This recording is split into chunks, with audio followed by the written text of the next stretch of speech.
Our first tipping point tonight: how are we supposed to take the Black Lives Matter movement seriously when one of their leaders says white people should be wiped out? The founder of the Black Lives Matter movement of Toronto, a woman named Yusra Kogali, isn't just standing up for black lives. No, she's speaking out against white lives. She claims in a Facebook post that whiteness is not humanness, that white people are born with a genetic defect, that black people could take over the race if they wanted to and wipe out white people.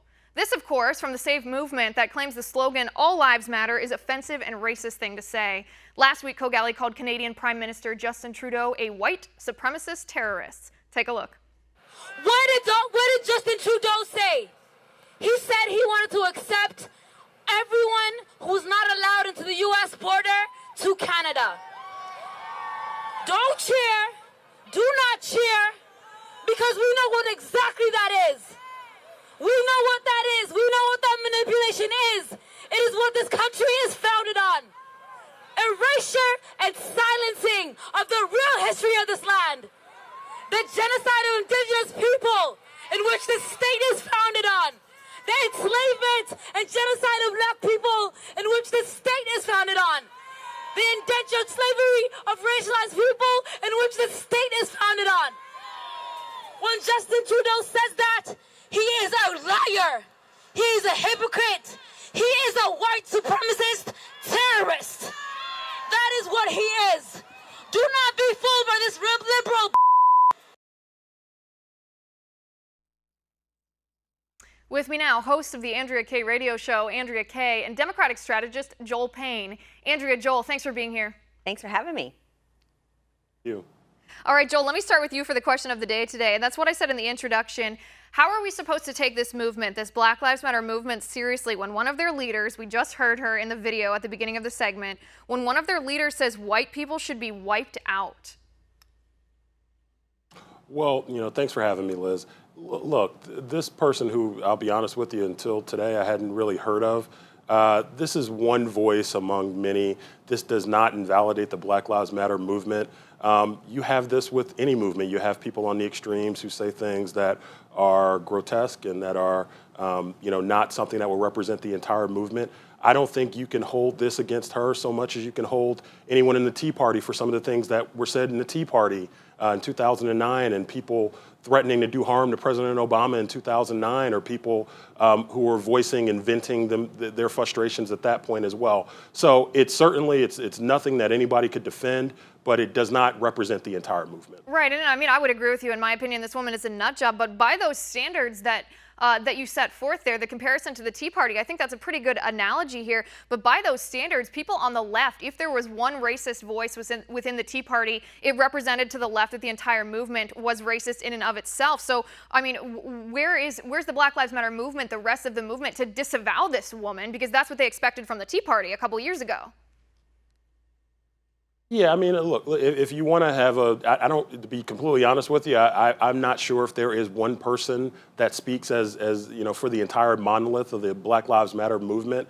But I would say this: it's important that we don't take this and put on the shelf all the legitimate issues that this movement raises. The fact that you have African Americans who are being ignored, you have African American voices that are ignored, you have police brutality that need to be addressed. And there were some very important issues that Black Lives Matter added to the agenda. So let's not take one isolated incident with somebody saying something that we don't agree with and invalidate the rest of the movement and all the important things that it stands for. And Andrea, weigh in here. Is that how you view this incident? Is this an isolated incident that doesn't represent the Black Lives Matter movement? Is this something the leaders should disavow? Is this something that's typical? What do you think of this? Well, first of all, I do want to thank Joel for his being, generous to the Tea Party movement and saying that accusations of racism within that did not reflect across the whole movement. What is different, though, I think, in that situation, though, with the Tea Party is that I think a WAPO reporter, if I remember correctly, actually went undercover to reveal all the racism that was going on in the Tea Party movement and actually did not find any.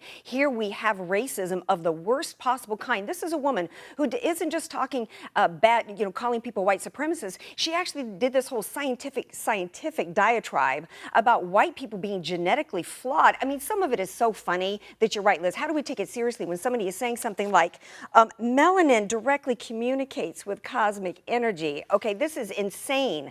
But, you know, where are the voices, the leadership of the Black Lives Matter movement denouncing this? And absolutely they should be, because this is an organization that was invited to the White House by President Obama and given quite a bit of legitimacy. And Joel, let me pivot to you here, because this actually brings up an interesting topic here. There are many people on the left who would argue that racism is only racism when it comes from white people to black people, because racism, they say, is an institutional, requires institutional power in order to oppress another people. But in my opinion, it can be individualized too in this instance. You know, this woman is acting as if she is superior, as if white people in general as a race are inferior. In your opinion, is that racism?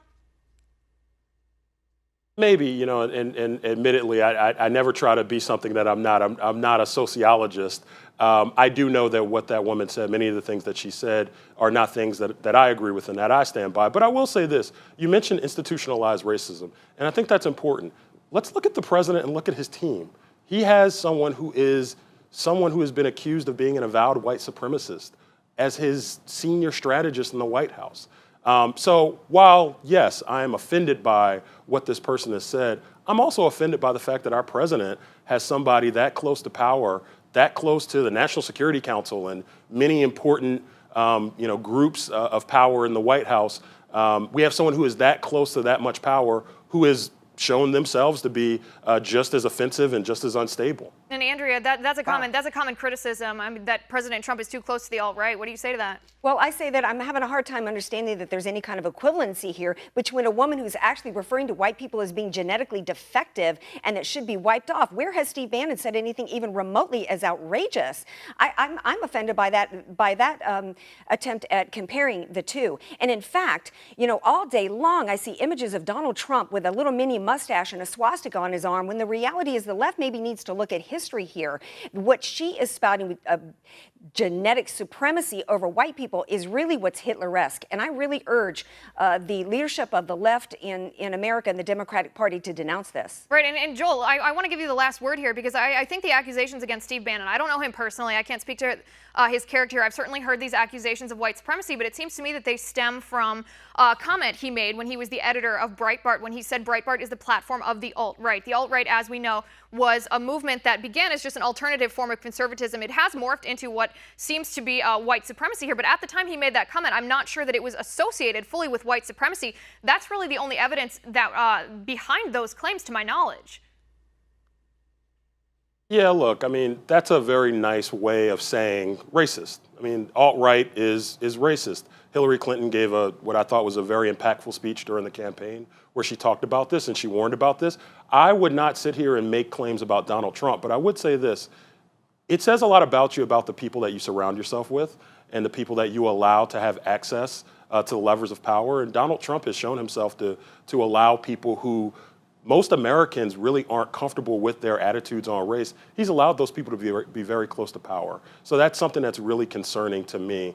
I think alt-right is racism. I don't go by what people popularly like to refer to as the alt-right as a sanitized message.